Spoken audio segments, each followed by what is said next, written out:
I should have all of you reblocked. Welcome to the St. Canard Files, a Darkwing Duck podcast. I'm your host, Girdist Revolutionary Mike Russo, and like we said last week, Will is not here today. He is over at Pensacon, living it up, getting things autographed, meeting some celebrities. So with me today is a return guest. We have seen him many, many times. He is back. It's the great Bill Yadesky. Welcome back, Bill. Hello, you impious husk snatchers. Aha. How you doing? I'm doing pretty good, man. It's great to talk to you again. I know we're missing out on Will this week, but I was honored to get the call to be a part of the podcast one more time. Well, good to have you on. Glad to have you, like you said, one more time. Since we're wrapping things up, it's good to have your opinion on these last batch of Darkwing Duck episodes. For sure. Now, we were talking about this before we started recording, but I wasn't really too aware of the ABC episodes when they were first coming out. And when you told me about doing this particular one, I'll be honest, I don't really remember it as it aired, but I'm pretty sure, thanks to the internet and especially thanks to Disney Plus now, I've been able to rekindle my my awareness of this particular episode. So I hope I do it justice. Well, before we talk about the episode, what is your opinion on ABC season 2? It's pretty good. I mean, I'm aware of what they did early on to, I guess pluck out some episodes that they were fond of. It does have its ups and downs too. I know that some of the episodes toward the latter end of the production didn't quite get the tender loving care that the rest of the series did, but it has its moments. Do you have any particular favorites out of curiosity? Ooh, I probably would say I'm kind of like Stan. I did enjoy Steerminator. I thought that was a good one. That's the biggie. Yeah, that is a biggie. And then another one of my favorites, I think I don't know if it's the series finale or not, but Malice's Restaurant. That was second to last to air, last by production number. Yeah. And I enjoyed that because it had much more Morgana with the Muddlefuts. And it was entertaining. I probably if I'd pick one of the second season ABC episodes, it would be that one. Yeah, that's a good one. Last episode with Negaduck too, but we have a few weeks so we get to that one. Sure. So today we're talking about the episode which I think wins the award for the longest Darkwing Duck title. I think it might be longer than Life, the Negaverse, and everything. It's definitely a mouthful. This one's called The Revenge of the Return of the Brainteasers 2. That's 2 spelt T-O-O, not the number 2. And the title ends in an exclamation point. What a title, huh? There's a lot of, it almost seems very Star Warsian in a way. I feel like it's kind of meant to invoke long, like sci-fi or horror movie titles. Mm-hmm. Probably the kind of stuff like Tad Stones would have watched growing up. Movies with titles like The Incredibly Strange Creatures Who Stopped Living and Became Mixed Up Zombies, which is an actual movie title. Wow, that's... Yeah, I know about that from Mystery Science Theater, but long titles like that, this has to be a parody of this kind of thing. So this is the episode where the alien hats come back. Before we get any deeper, what do you think of the original Battle of the Brainteasers episode, Bill?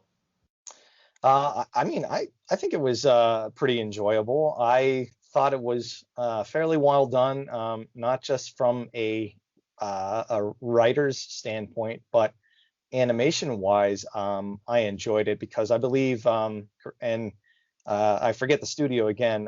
Who originally did that particular episode again? Disney Australia.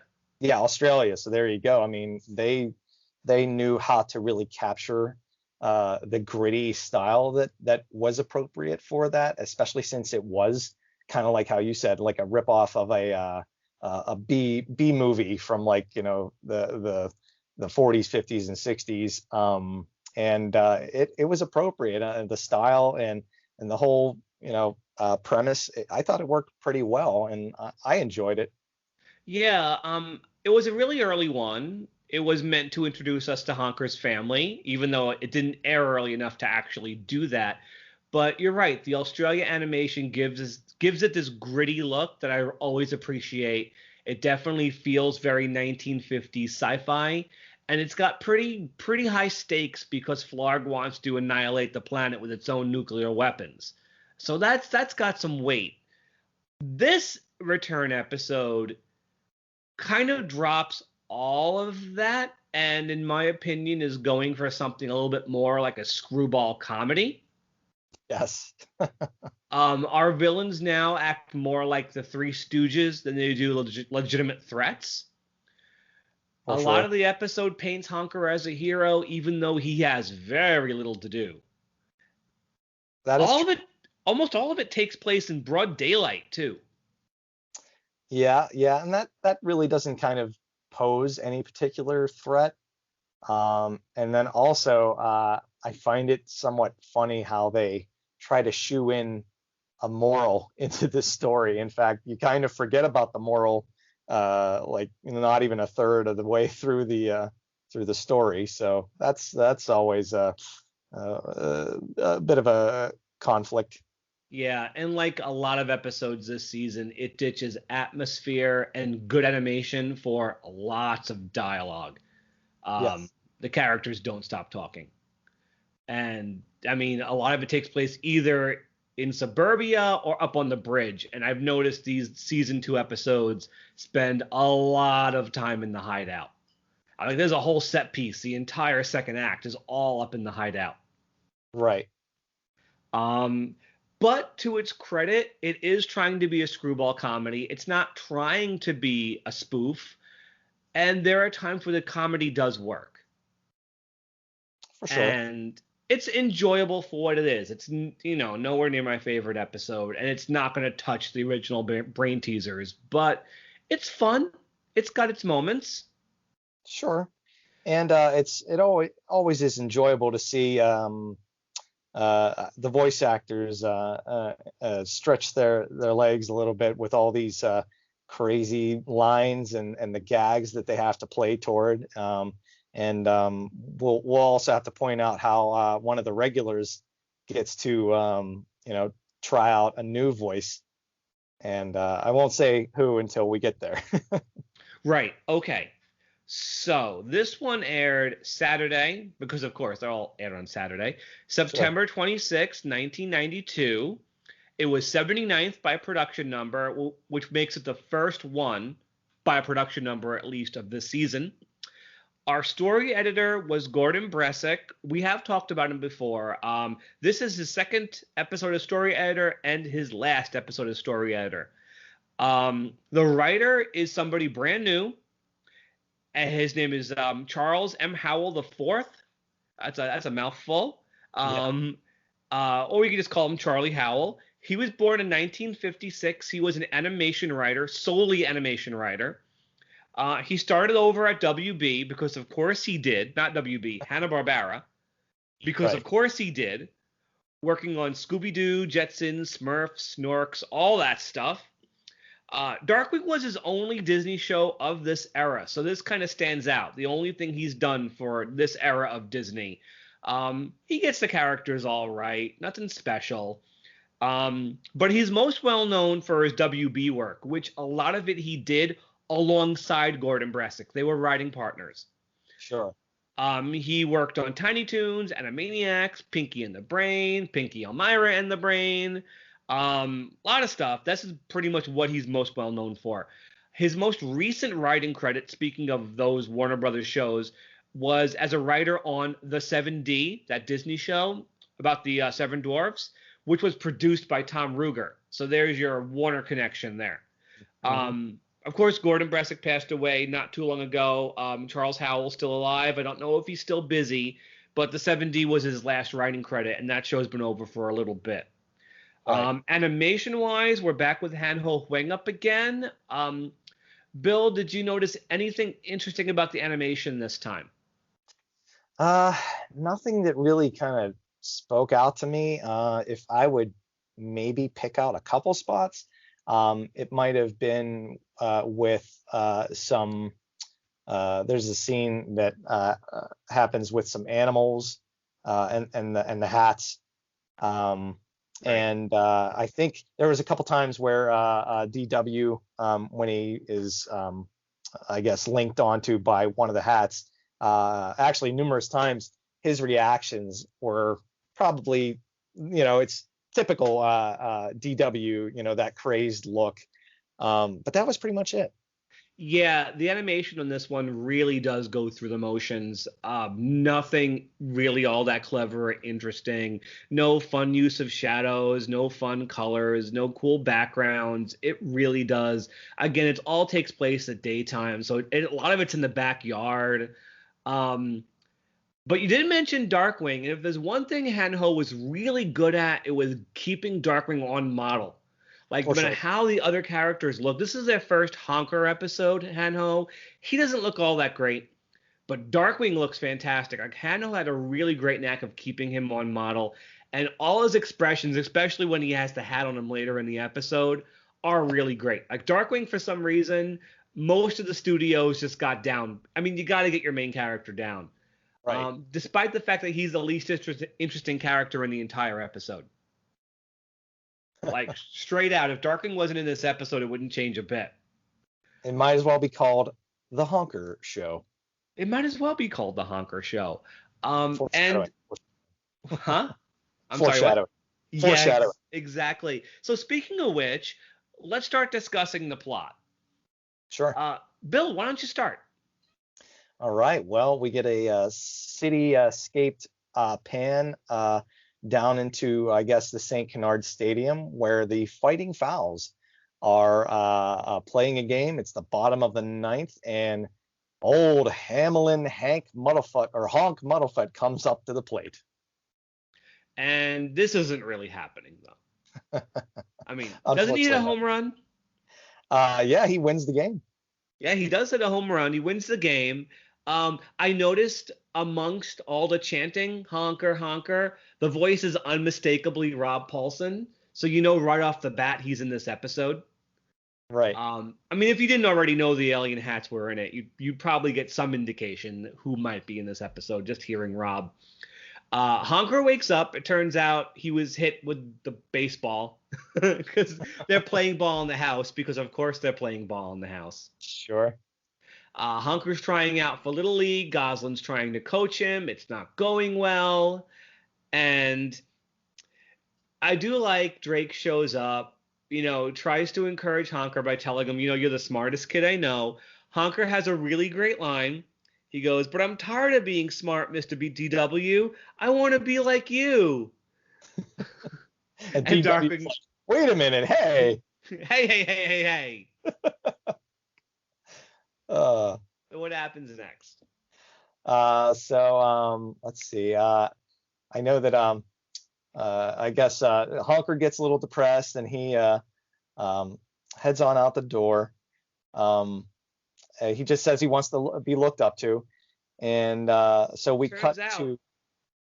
I'm sorry. I says, turns out someone does look up to him. That is true. We cut to an intergalactic city where there's a television show going on.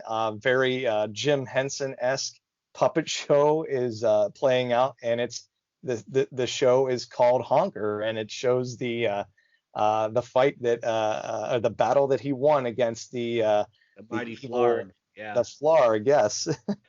Did you catch the name of the planet? Oh my gosh. I don't think Planet Fez.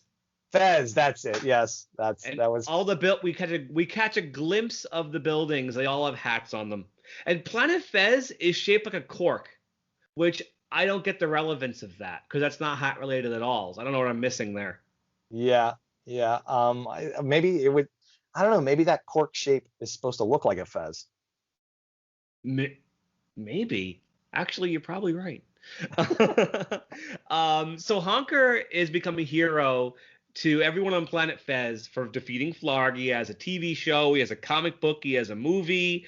But now we meet our villains who are not happy about this. So of course it's Flarg, Barada, and Nikto. Again, Flarg is Rob Paulson. Barada is Jim. IMDb credits Rob Paulson as Barada. I know that's Jim because he sounds exactly like Bushwhacker Bob from Tasmania, doing the exact same voice that Jim did on that show. Right. And IMDb lists for these 2 episodes Frank Welker as Nikto. That's definitely Richard Karren. Yeah, like Richard Karren, because he did what the studio owner from AF Errett. Yeah, AF Errett, that was it. Exact same voice. Disney used him for other characters in later shows like Timon and Pumbaa. You know Richard Karren's voice. He sounds like this. Yeah. He's Nikto. It's not Frank Welker. So I don't know. Frank Welker is in this episode, but he's not playing Nikto. Yeah, so IMDb needs to do a little editing on their listing there. Yeah, absolutely. I'm glad, like, right away I didn't even have to say anything. You knew that was Richard Karren. So the hats are on plastic robots. That's how they're alive. That's how they're able to talk. They hate being in prison. Flarg has a plan to discredit Honker and ruin his cult of personality. And we meet our 4th villain. Who is this, Bill? The 4th villain is Talea, and it's a woman's like, I guess, fancy hat. Who's voicing Talea? That's Susan Tolsky, also the voice of Binky. And in a very extreme Zsa Zsa Gabor kind of voice, she's always going, "Excuse me, darling," and stuff like that. Very clear, very Eastern European. I also think of Frau Blucher from Young Frankenstein. Of course, Leishman did that. I wonder if that's a reference at all. It might be. So this is very clever. They escape by baking a file with a cake inside that they throw at the guards.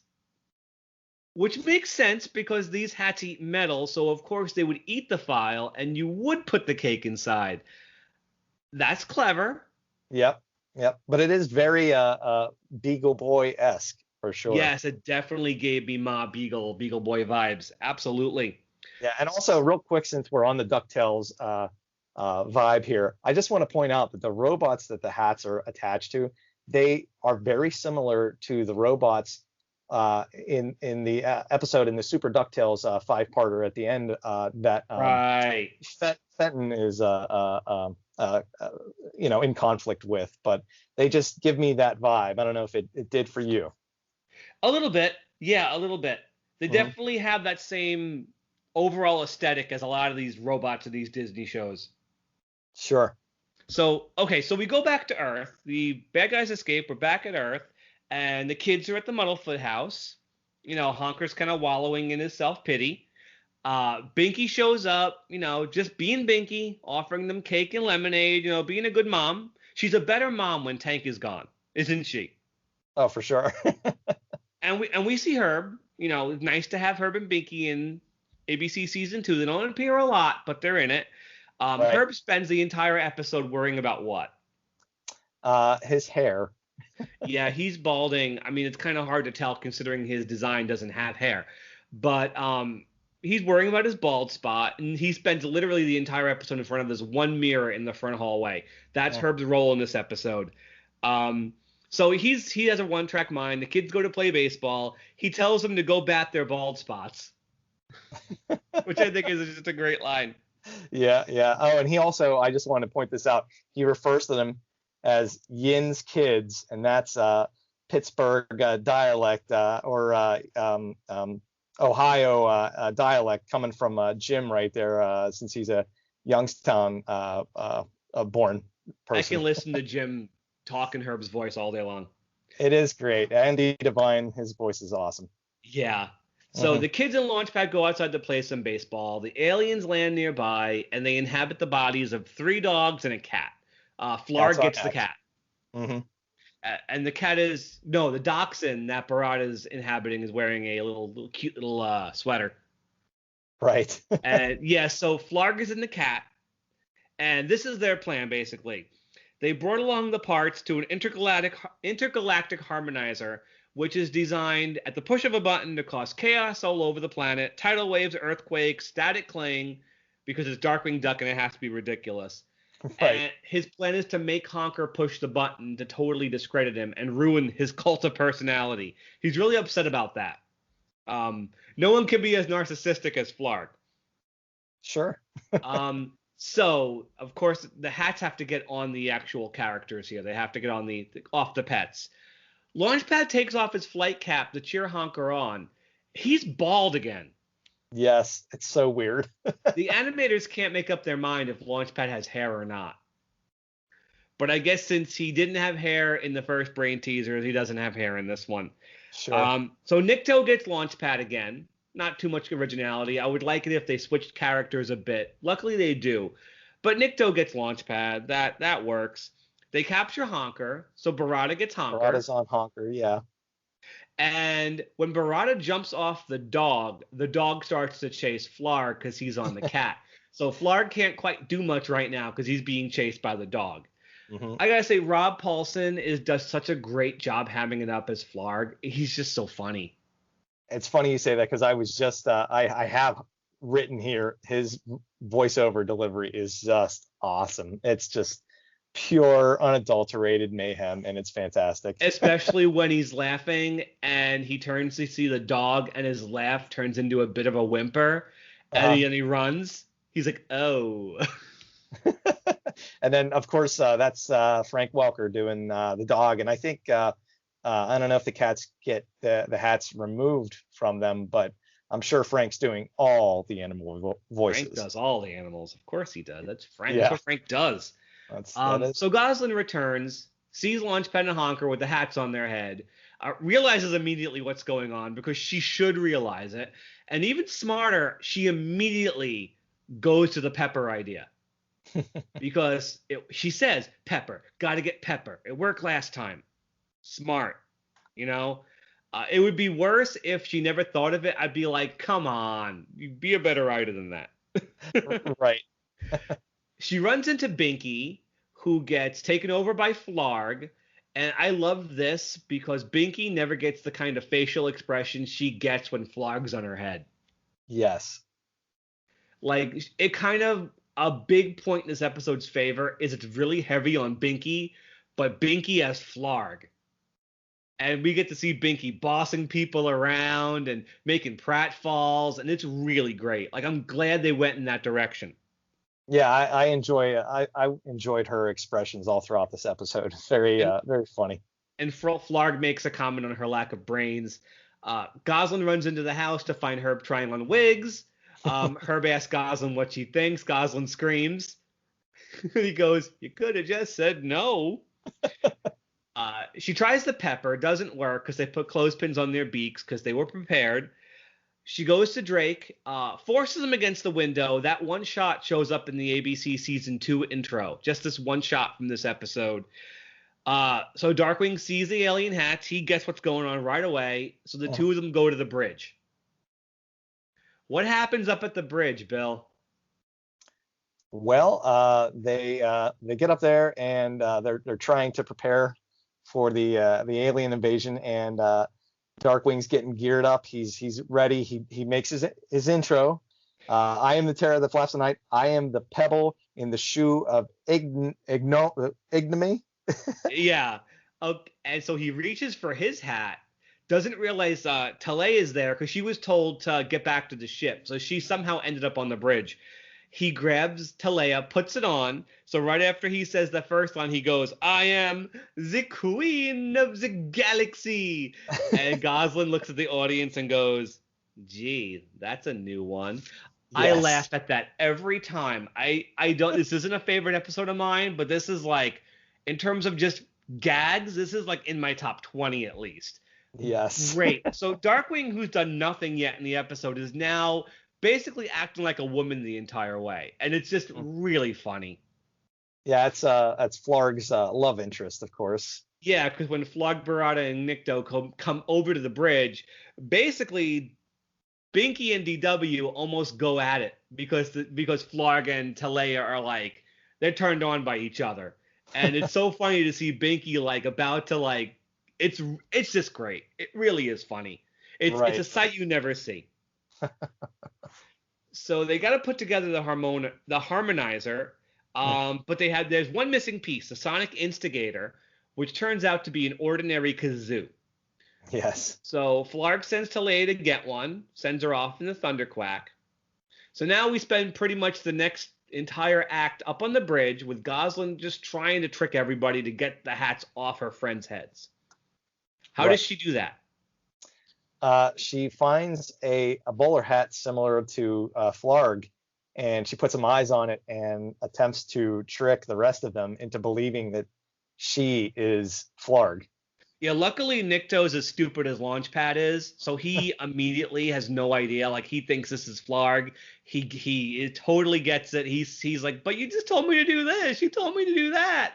And Goslin's doing a really funny job imitating Flarg. Now Christine Cavanaugh is it's a bad imitation, but it is funny. Mm-hmm. Barada And she's gets trying. knows. Yeah, I was gonna say she's trying to like get some techno jargon out, but it's not as convincing. She stumbles with it. Yeah. Right. Barada gets nosy. She manages to wrestle him out of sight of Nikto, peppers him, and Barada spends the rest of the episode without not on a character's head. Like Barada's done pretty much. So Honker's back to normal. She sends Honker to go to the rat catcher, and she tries this again, which doesn't work because Flarg's right behind her. And yeah, so that happens. She fails big time. So she runs. Flarg runs into the door and says to Nikto, "Won't you watch where you're going?" And Nikto's like, "What did I do? What did I do?" So the kids take the rat catcher. Goslin's mad because Honker hasn't started it, and Honker's like, "I don't know how to drive." Right. I'm just a kid. Yeah, I'm just a kid. So we cut to the music shop where Talea is trying to buy a kazoo. What happens over at the music shop, Bill? She tries to buy a kazoo, and she receives the kazoo from the shop owner, who is incidentally voiced by Frank Welker. And she takes a bite of it because it's metal, and she says that it's the most impressive metal she's ever had. But for whatever reason, it gives her hiccups, and she keeps popping off of Darkwing's head. This is where the Hanho animation on Darkwing is really good. Yes. Like the faces he makes when he's Darkwing and the faces he makes when he's Talea are just really, really funny. Because she keeps hiccuping and she's like, "Excuse me, darling," and it's really great. The drawings of Darkwing are really funny. He also sells Talea a pair of trick handcuffs. Yes. Which come back later. So she buys a dozen kazoos so she can eat them on the road. And then all the other characters show up: Goslin and Honker, Flarg, Barada, and Nikto. Although Barada's not. I mean, he's with them, but he does not on anybody's head. So there's a fight in the joke shop. Talea lands on some whoopee cushions. She says again, "Excuse me, darling." But the fight doesn't last too long because Flarg handcuffs Goslin and Honker together and takes them back to the Mallard house. What happens there? So once they get to the Mallard house, by the way, it's interesting to see Binky coming in on the spinning chair.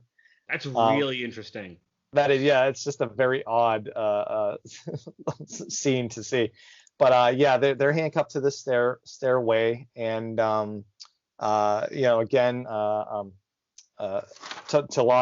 Talea, excuse me, she's she keeps eating the kazoo. She keeps hiccuping, and Honker and Goslin escape. Yeah, because she handcuffs them to the stairwell. Mhm. But Honker realizes, hey, these are just fake handcuffs. Right. So they do escape because Flark's trying to get this weapon together, and they need time to do that. So they chase the kids back into the Muddlefoot house, and we get a little bit more Herb. Tell us everything that happens with Herb in this next scene. Well, Herb is still trying to find something to do with his hair. Um, he finds that that hair tonic should cure that pesky bald spot of his. From the Feather Club for Men.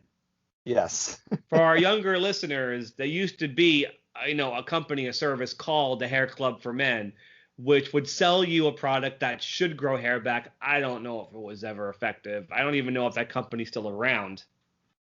But that's what Herb is referencing. There you go. Yep. So go on. What happens now? What happens with Herb?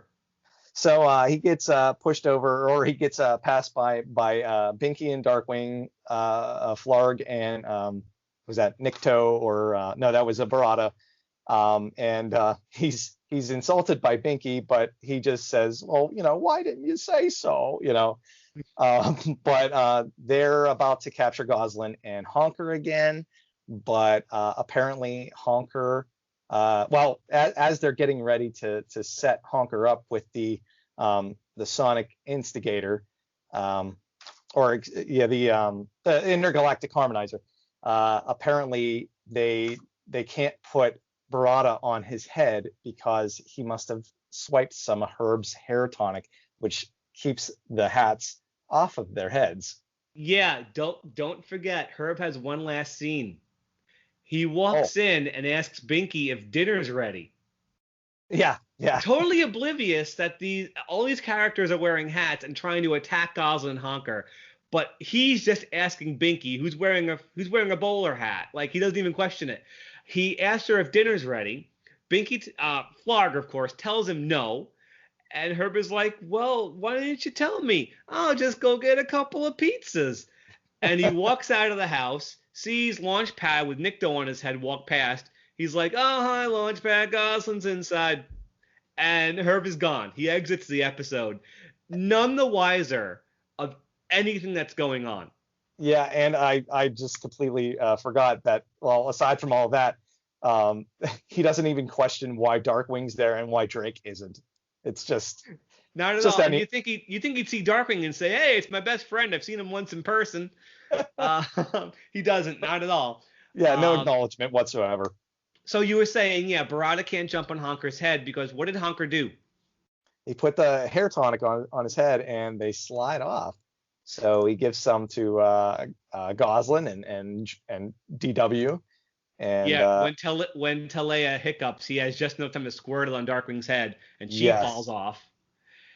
And just when Darkwing is about to actually do something productive, the episode pretty much does what the first Brainteasers episode does. What does it do? The spaceship that's shaped like a hat rack comes down once again, basically with their police squad of robots. And the leader of the Gertis Revolutionaries, Klaatu, who isn't named here, but was named in the last episode. And I believe he's being played by Rob again. That is Rob once again. He has a much more flowy, more airy voice. Yeah, very regal. Right. So, yeah, the Gertis Revolutionaries show up again and save the day. Last time Darkwing was like, it weren't nothing. This time he's complaining. They're hogging the glory. Of course. I noticed there are two instances of the alien hats talking when they're not on somebody's head. Yeah, and I thought they needed some sort of host to do that, but I guess they just shoehorned that in there. Because as they're locking Flarg in a metal hat box, he's saying, I'll be back, but he isn't on a host. And when Barada falls off Honker, he talks too. Yeah, I don't know if it was an animation mistake or a writing mistake, but that was I noticed that. Yeah. So the aliens get taken away, but then all the intergalactic cops, they want Honker's autograph. And again, Darkwing thinks they want his autograph. I think this is funny. Like, it's just one little syllable from Jim. Darkwing thinks they want his autograph. All the cops rush past him so fast they tie him in a knot. And all Darkwing says is, "What?" And he falls over. He does nothing in the whole. He does less in this one than he does in the first one. Right. And at least in the first one, he was playing Wiffle Boy. In this one, he does nothing. So how does the episode wrap up, Bill? So all the robots are getting Honker's autographs, and Goslin lets Honker know that he is a hero now, after all. And that's it. I want to point out Battle of the Brainteasers ended with an iris out on Honker, with a piece of music, the one that goes doo doo doo doo doo doo doo doo. This episode, Iris is out on Honker with the same piece of music. Yes. And I don't think that was intentional. Yeah, maybe it was just hey, this is the cue that we have that kind of wraps everything up. So let's just throw that in there. Why not? But I will say this. I don't think Honker being called a hero at the end of this one is earned, because in the first one, he does save the day by himself and is the main character. In this one, really, despite Honker's issues with joining Little League, Goslin's the main character. Sure. Goslin saves the day, really. And I don't feel like Honker does all that much to justify being treated as the hero when this one ends. I don't feel like it's Honker's show. Yeah, Goslin was the one that pretty much did all the legwork, and he just once he had the hat off, I guess he just took the glory at the end there. But it's just a shame too, because this is the very last Honker episode. There are no more with him as one of the main characters. He's in the next two episodes as a supporting character, and then he's gone. So we don't get much. We get more Binky and Herb this season than we get of Honker. Wow. We get more screen time with Honker, but we get more episodes with Herb and Binky. So that said, we're done with Revenge of the Return of the Brainteasers 2. Bill, how would you rate this episode out of 5 gas gun canisters? What would you give this?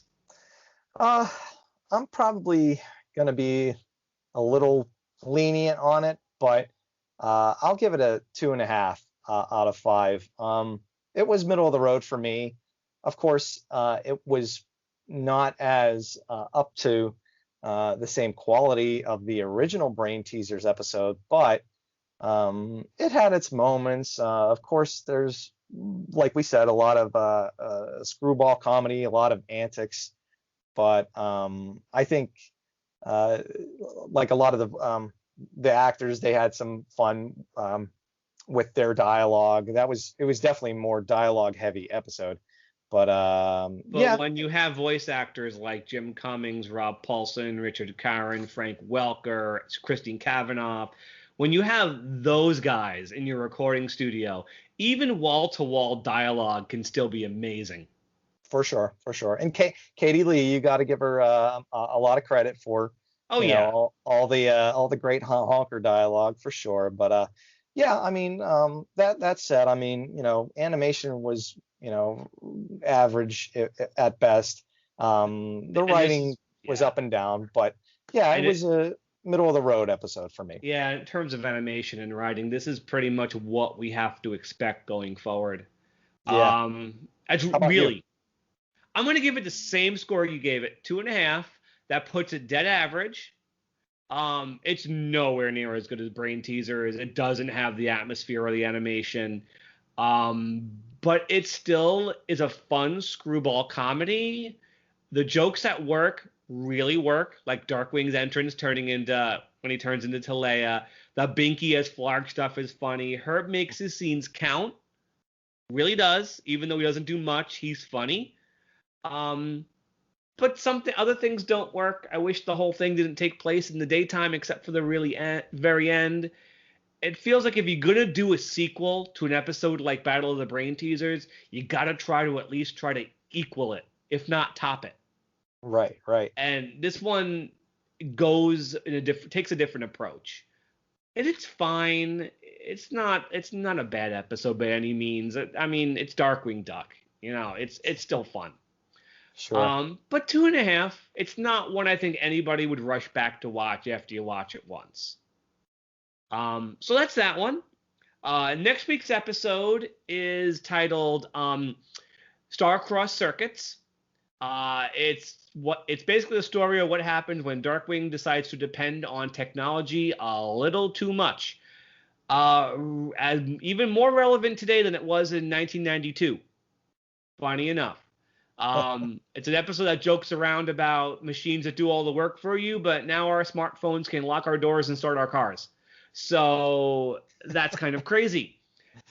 It's not one of my favorites, but it has its moments. I think it's interesting, with a neat ending. So we'll leave it at that. Star-Crossed Circuits next week. Will should be back.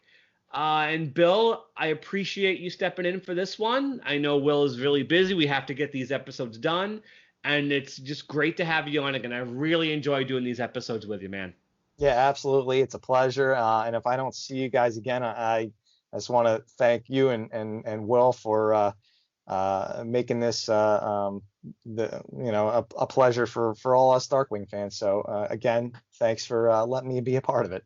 Oh, no problem. And we have things planned once we're done with the 91 episodes to extend the podcast. So there will always be opportunities in the future for you to return. So looking forward to it. Yeah, so there's still good times ahead for the St. Canard Files, which, as most of you should know by now, but for those of us who are just joining us for the very first time, we are on all major podcast apps. We are super lucky for that. We are on Stitcher, Spotify, Google, iTunes, iHeartRadio, Pandora, Pocket Cast, Radio Public, and we are also on YouTube. If you feel like watching us on YouTube, you can do that. If you're curious about the ABC Season 2 intro I mentioned that never ended up on the DVDs or on Toon Disney or on reruns entirely or on Disney Plus, we actually have that up on our YouTube page. You may have to do some digging, but it's there. And I guess that brings us down to another one. Bill, once again, thanks for being on. Sure. And to everybody listening, have a great day and stay dangerous. Take care, everybody. Now go run along and bat your bald spots. Good night. Goodbye.